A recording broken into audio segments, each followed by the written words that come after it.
History Week 8. I am excited to take you to a place that I think many of you can visit anytime you come downtown St. Louis to go to a Cardinals game or especially a Blues game or a concert at the Enterprise Center. You can easily see this man's statue, and that man is General and President Ulysses S. Grant. And the question is, why does he have a St. Louis connection, and why is it for this week when we're doing the Civil War? Well, Ulysses S. Grant was born in Ohio, and after he went to West Point and fought in the Mexican War, he came to St. Louis because he was stationed at Jefferson Barracks, which is just south of the city. And while he was stationed at Jefferson Barracks, he went to see his friend from West Point, who his family lived here in St. Louis. And when he went to that family's house, he met his friend's sister, Julia. Specifically, her name is Julia Dent. And he fell in love and he married Julia. And when he married Julia, he was still stationed in the military, so he spent a lot of time in California, but he was lonely, he was depressed, he didn't like it out there, so he came back to live with Julia.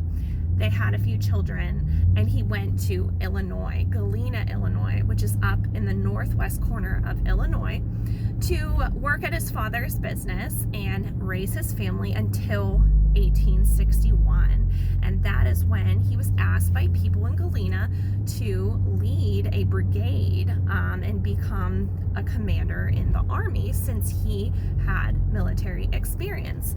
Well, not only would he be a general, a brigadier general, but he would then go on to be the highest awarded general of ever in U.S. history, which is a lieutenant general at the end of the war. Well, actually, at the beginning of 1864. So why is Grant a badass? Why is Grant amazing? Well, Grant never, ever lost a battle. He took his army, the Army of the Tennessee, here in St. Louis through South Southern Illinois to the Ohio River. And at Cairo is where he and his Army of the Tennessee, Illinois boys, were filled in this army was full of Illinois boys, German immigrants, small farmers, guys from Chicago, guys from Springfield. We also have a lot of Indiana guys, Ohio, Wisconsin, and some Missouri guys.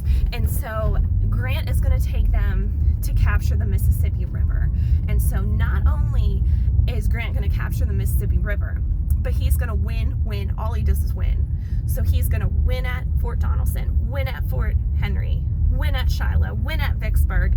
Right here. Yeah, it's right here. Perfect. John's dropping me off at the statue because there's no parking down here. I think I can actually park here. Okay, thank you.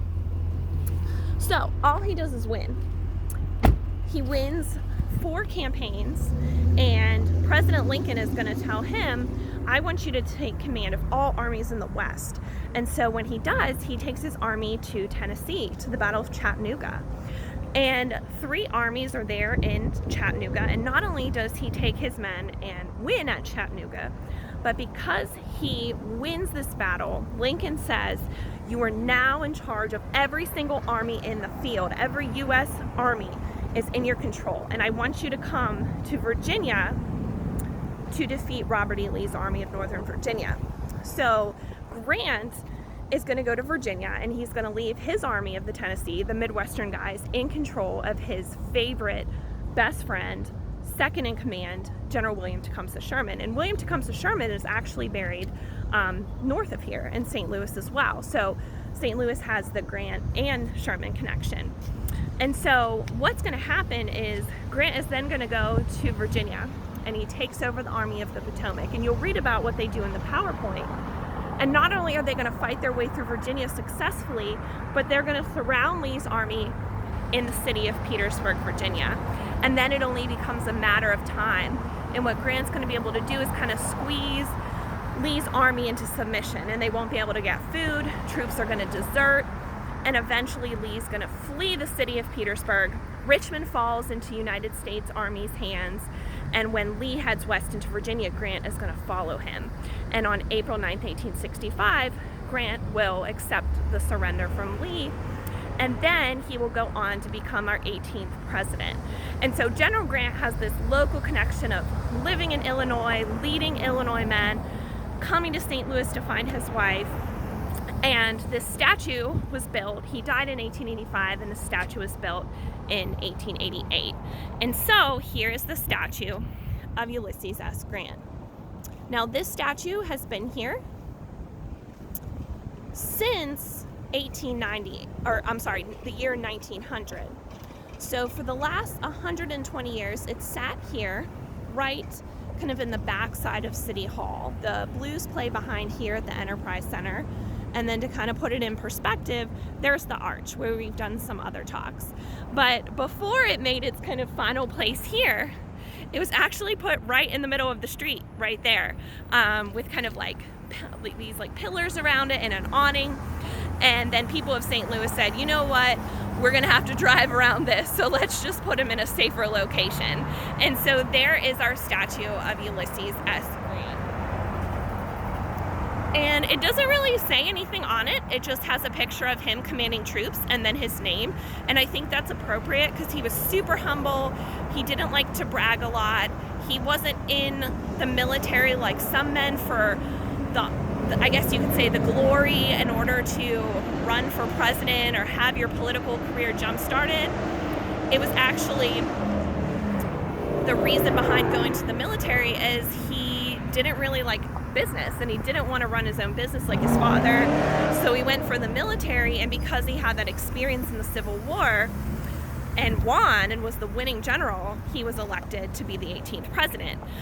So I bring you here as the last local history because not only is it a place you can come to because Busch Stadium's in that direction, and as I said, the Enterprise Center is behind us, but to think about Grant's men and the Army of Tennessee that he commanded.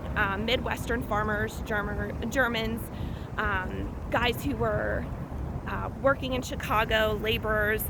Most of you guys in our class, your age, right? 18-year-old, 19-year-old boys. He led them down the Mississippi throughout the Deep South and was able to end this rebellion, bring the southern states back to the United States, and ultimately free 4 million enslaved folk and make slavery illegal once and for all.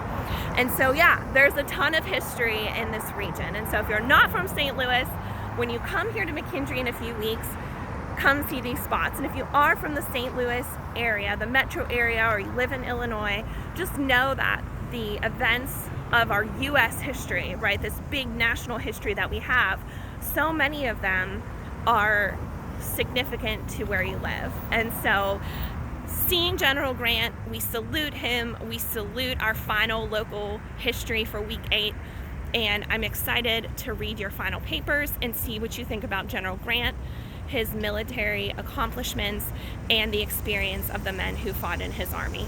So this is LT signing off for our last local history. It's been great to show you guys this city, and if you ever have questions or want to know where these places are, I'd be happy to tell you. So have an awesome week, y'all. Thanks for being in the class. It's been an awesome semester, and I look forward to reading your final papers. Bye, y'all.